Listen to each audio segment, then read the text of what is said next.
In Acts 17, we must recognize who God is. For God had created the days, the week, the months, the years.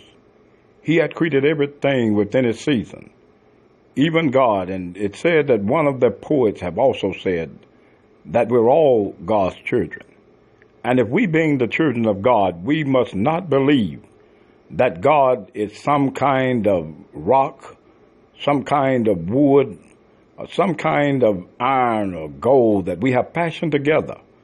But we believe that He's the great creator, the designer of all things. When God spoke things in existence, even in Genesis chapter 1, the Bible tells us, in the beginning God created the heaven and the earth.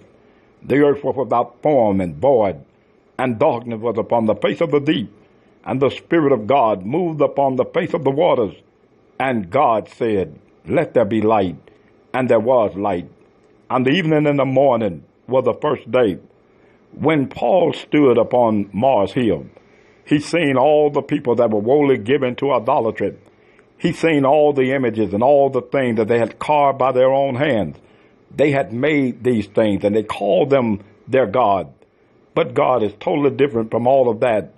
And then he went on to say, at a time of these ignorance, God, he winked at.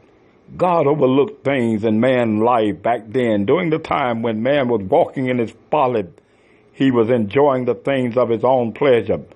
But he said, God had appointed a day in which he will judge the world by that man whom he has ordained. We must stand before God one day, in a day that is called the day of judgment. He said, I believe. And Paul said, as I see, you are so superstitious. Peoples are that way even today. As I passed by, I beheld your inscription, unto the unknown God, whom therefore you ignorantly worship.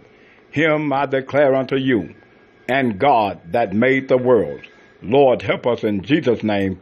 Keep us in your will and in your way.